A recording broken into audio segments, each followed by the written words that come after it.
So after the Eagles' dramatic Super Bowl win, now we're planning for a parade, and I think that certainly with all the regional rail stations on the main line, I guess you'll be involved with the other townships? Remains to be seen, John, but one would think that yes, with the advent of the parade coming, once they announce the date, that I'm sure they're going to push the regional rails, public transportation to get people in and out of the city. It's the most, I think, effective way to do it. If everybody jumps in their car and goes down there, it's not going to bode well. When there was the Phillies parade, what was Radnor Township's involvement in that? There wasn't much at the time because they stressed the regional rails, and people were showing up at the railway stations, right. And the trains were coming by. They weren't stopping because they were filled. So the further out people were, if they were out in Thorndale, Paoli, they were getting on. They were filling those trains up. So as they're coming through, Radnor and Lower Merion, they weren't stopping. So some people never made it down there. We got called over to the stations, in the middle of the afternoon because there were many people on the platforms, and they just didn't have enough train cars to accommodate the people that were coming. So I think it's a similar nature, and I believe SEPTA learned from that, and they will have plans that they'll have in place, moving forward, for this event. There's always the safety issue, the general safety issue with regards to this, and with these type of events comes alcohol. Oh, sure. Well, alcohol and personal safety is huge. It's huge, and it starts from the time you leave your house to the time you reach your destination, in the city, and then coming back home, and you don't want to be drinking, you don't want to be imbibing too much, because if your faculties become impaired, then you can be, a victim of a theft or more seriously an assault situation. So, you want to be cognizant of that. Even when you're standing at the rail station, be cognizant of the activity on the rail, on the platforms, the trains coming in and out. You don't want to get hit by a train. On the trains, we tell everybody, if you're, safety in numbers, travel together. Don't carry the large amounts of valuables on your person. I've spoken on the previous shows that if you're going somewhere, take a credit card with you. The credit card is basically the bank's credit card. If something happens to it, ultimately the bank, indemnifies you with it. If you're taking cash, take small amounts of cash. And again, like I said, stay, safety in numbers when you get down there. Keep your valuables, your wallet or your credit cards in your front pocket. Don't put it in your back pocket, because pickpockets are out there. There are people out there, in large quantities and en masse, that people are coming up, and there's professional pickpockets that will hit you in those situations. You don't want to do that. And again, have a plan, where you're going to, how long you're going to be there, what areas you're going to frequent, and then how you're getting home. Don't wait till the last minute if you're using public transportation to try to get out of the city, because I'm sure there's going to be a delay with that. There's some unknowns. So, some forethought will go a long way, and I'm sure the city will outline all this as well. They'll be putting an action plan out for everybody that's going to attend this parade when they do, in fact, schedule it. But it's a tremendous time, for the city of Philadelphia and the Commonwealth of Pennsylvania and even South Jersey, that we finally have a Super Bowl win under our belt. People have been waiting all their life. I know I have. The last championship that they won was in 1960. We've come close 3 times. The third time's the charm, in 1980 and 2004. If Andy Reid were coaching that team yesterday, they would have lost. I don't know. I'm just telling you, they would have lost.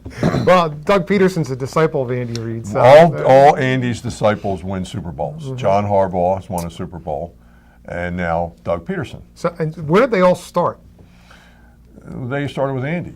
But where did Andy start at? Andy started with Green Bay under Mike Holmgren. That's right. So, that's right. And Mike Holmgren and John Gruden. It's right. Very Thank God they've got him out of the announcing booth. He's in Oakland now, where he can. He's back in the mainstream. Yes, he can do all Chucky's his back. Yes, Chucky is back. He's a strange guy, is right. I want to ask you before I get to the Citizens Police Academy. Something just occurred to me because it's from my former employer, SEPTA. Why do truckers hit bridges? I never saw so many trucks hitting bridges.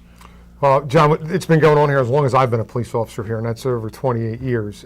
It's just, I think in this day and age now, there's other distractions that go on. There's Waze apps, there are GPSs in the trucks and whatnot, and some of them are actually programmed to give you the bridge heights and whatnot. And it's just lack of attention of their driving when they're coming up, and they fail to read the signs and they strike the bridges. So there's been we have significant attention on the King of Prussia Road Bridge because we've had the strikes, and we believe it's absolutely a public safety issue. And if a truck comes through there, it hits the I-beams and then it cantilevers, overturns in the bridge, and there's a car coming the opposite way, somebody could be seriously injured or, God forbid, killed.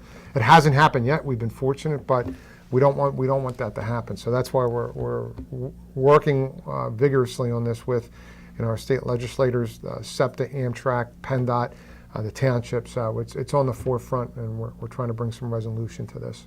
But these bridges have been around turn of the century, as you know. I mean, most of these bridges were built, 1900, 1901, 1902. And the way they were constructed, they're solid. Yes. They don't come down.